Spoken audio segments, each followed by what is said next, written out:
Did you know that women represent only about 25% of the workforce in tech?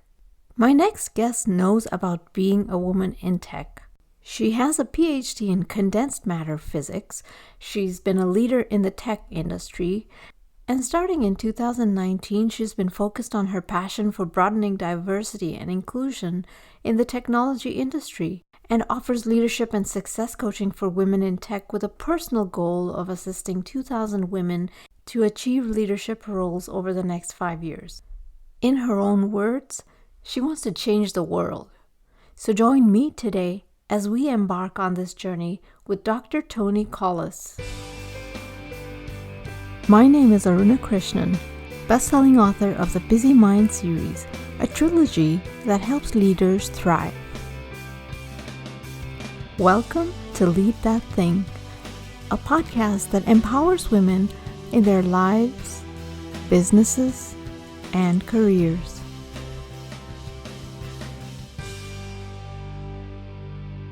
With her background in tech, Toni understands the importance of supporting women that are also in this field. I am a women in tech leadership coach. I am all about helping women in a male-dominated environments, although I focus on women in tech. My background is actually first in physics and then in technology. And I'm all about helping women in that male-dominated background thrive. Because I believe that when we can thrive as women, we create better products, we create better teams, we create a better world. Like, this seems a bit cliche, but I genuinely believe I'm here to change the world. I've been saying that for the longest time. I used to get people laughing at me when I said it, and I'm just like, no, seriously, I'm here to change the world. And part of that is by helping women stand in their own power, stand in their own potential, see where there are things that they are doing that potentially are holding them back, right? Because we do hold ourselves back. The cultural conditioning we have as women tells us to be the person that's a people pleaser, tells us to be the person that looks after everybody, that does all the things to make everybody else happy. And sadly, as we both know, that doesn't work when you're trying to lead. That doesn't work when you're ready to step up and really own your potential in the tech space, when you need to advocate for your ideas. Otherwise, if you don't have that power, when you have a great idea, it's not heard.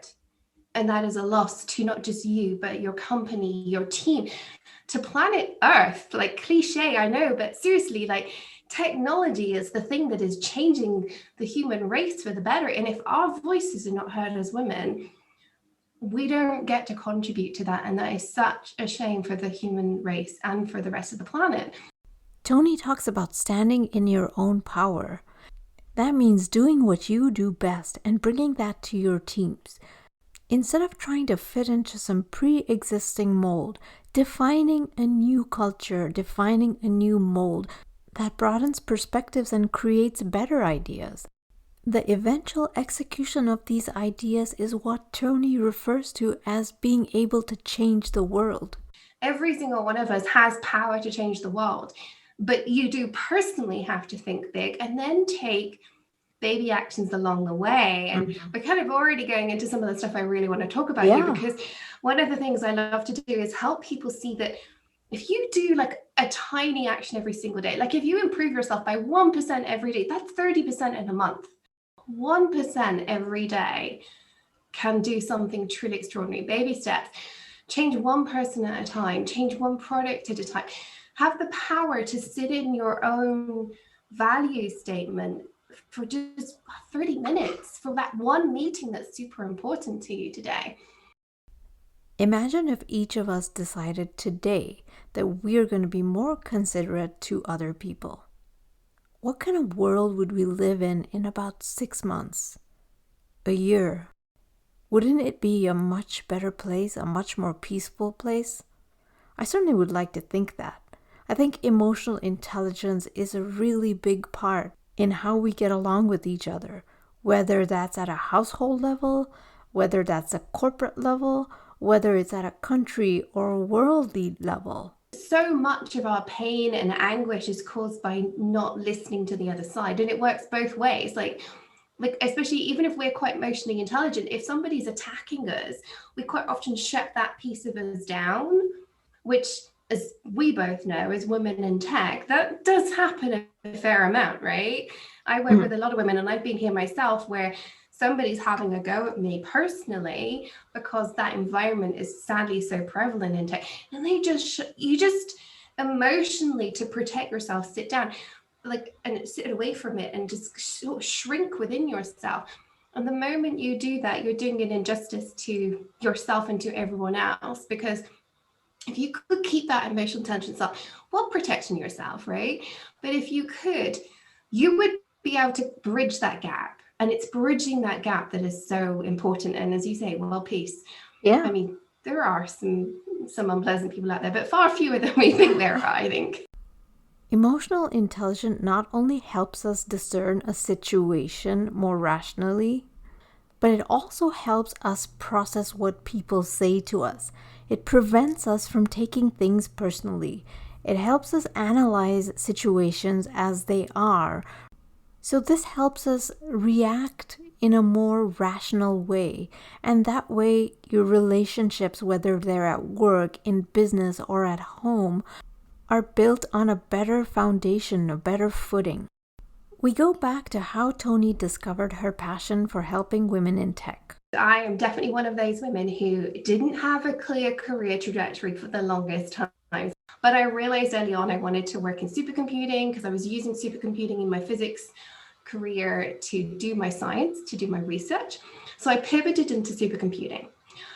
And in supercomputing, the number of women it's at rock bottom. It broke my heart. And I was, long story short, I was really quite angry about it. I've learned since that anger doesn't achieve very much, but I was angry. And I was doing quite a lot of different things around equity, diversity, inclusion anyway. It's kind of like a side hobby. And it got to a point where, with the backing of the organization I work for, I created what turned into an international charity, Women in High Performance Computing. I think if I'd known what I was going to bite off, I wouldn't have done it. I thought it'd just be like a little group of women in Scotland where I am. And within 12 months, it had gone international. And by the time I stepped down from running it last summer, it had spread to over 70 countries. And it just was so badly needed. And that's really what taught me what I really want to do, because as much as I love the tech and I love supercomputers, I was never a great programmer. Like, I was a parallel programmer, moved into leadership. It was never something that really lit me up. What lit me up was changing the opportunities for the women that I worked with, which is why a couple of years ago, I moved into coaching women full-time in tech, because I truly believe that is the way I can contribute best to changing the world. I mean, I have the most amazing clients, and I think they're all just incredible women. And if you're listening to this and thinking, I couldn't possibly be, I can guarantee you could be. But, and they're amazing in their thing, in their tech and all that. And I've realized that my gift to this planet is helping others realize their gift, realize their potential, so that they can do great things too. If we get to the point of believing in ourselves, we've conquered half the battle. Toni tells us about how she experienced imposter syndrome, even as a C-suite executive. I got all the way to the C-suite. I had huge amounts of imposter syndrome along the way.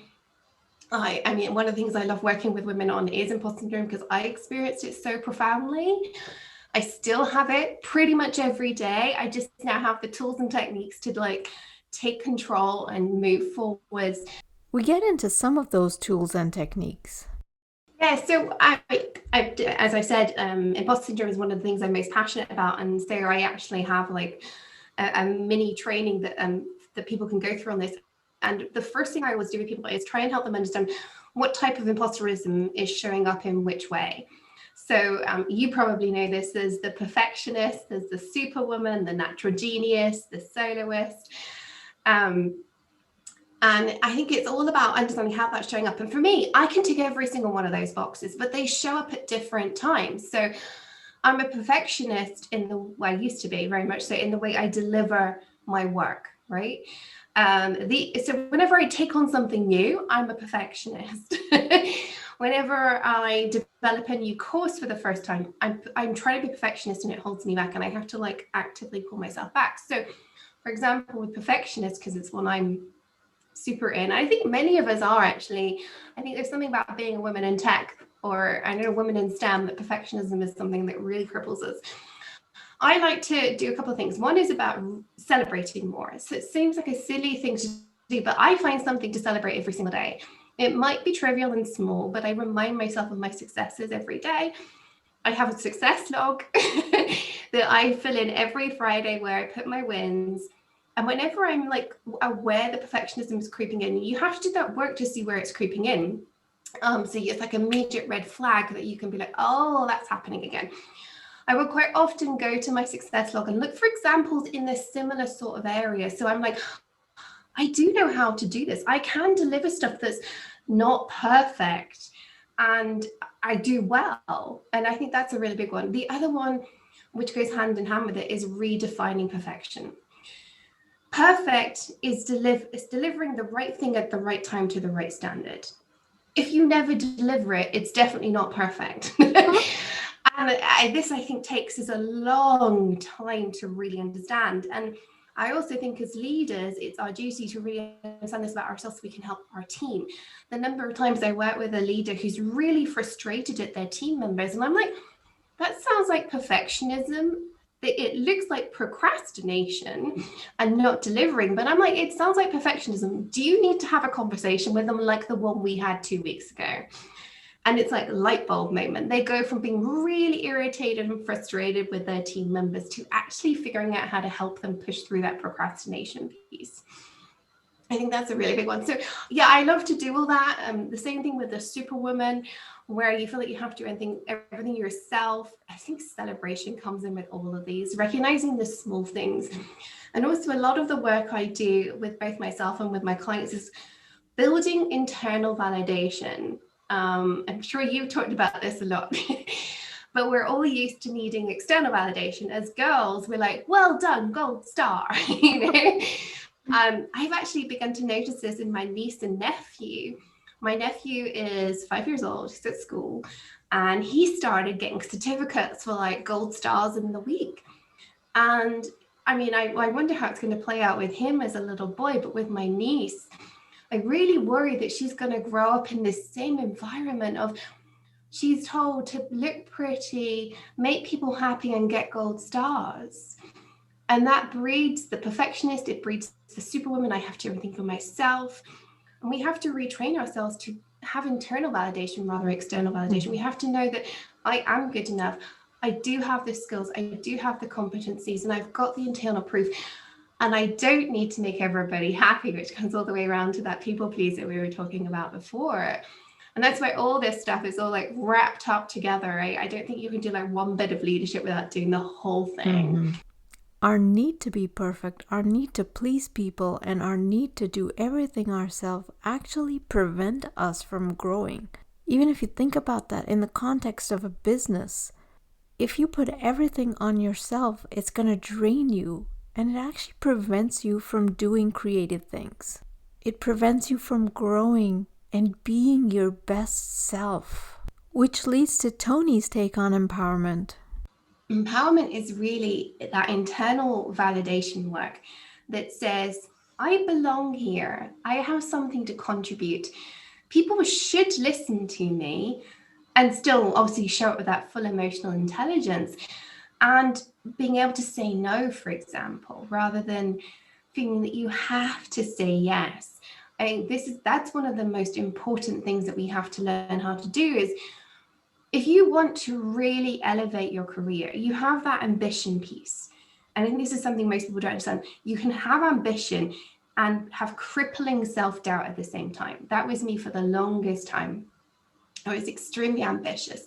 I am genuinely here to change the world, but oh my goodness me, I want to go hide in a corner kind of thing. That was me for the longest time. Empowerment is leaning into that ambition and saying, I'm going to do it anyway. Because we only get confidence when we actually step out of our comfort zone. People think, if I do all the mindset work and I do all the things to make sure that I've redefined failure, redefined success, redefined perfectionism, do all that, that will only get you 50% of the way. The final 50% is going, I have to do this anyway, and taking that step, a baby step. It doesn't have to be big. That 1% step outside of your comfort zone, and then realizing that you're okay. It's all those little things that all come together that build a great leader. And that's true women's empowerment. And I would say my number one tool or tactic for building our empowerment is working on our resilience, our personal resilience.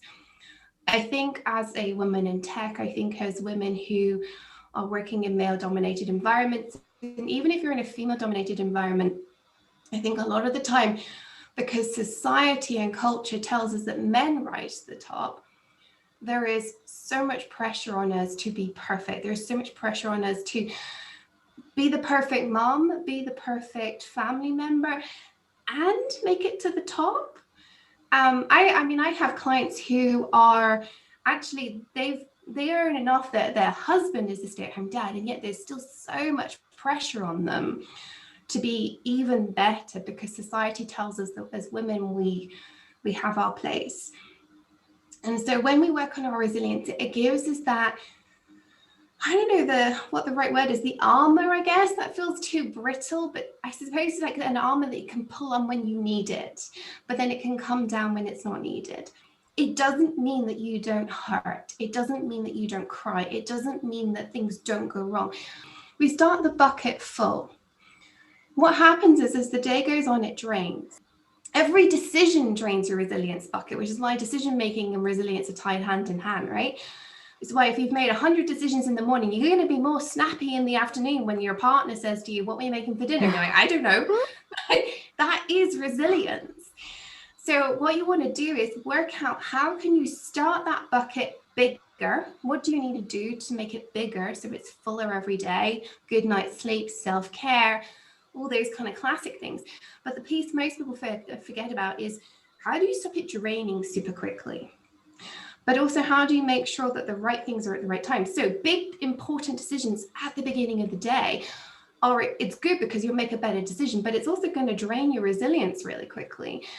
Having difficult conversations will drain your resilience enormously. So only do one of those a day or fewer.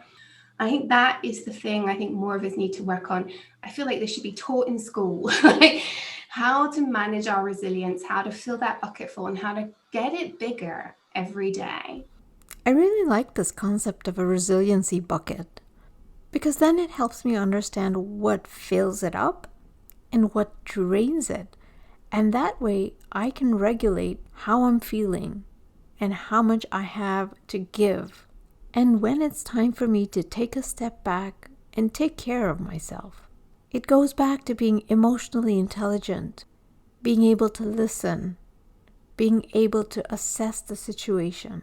In other words, resiliency increases our EQ and helps us stand up for ourselves when we need to. Thanks for joining me today. You can reach Dr. Toni Collis at tonicollis.com. Stay tuned to Lead That Thing by subscribing on any of the podcast platforms. Join me next week when I have another inspiring guest tell us about how she empowers women. Until then, lead that thing.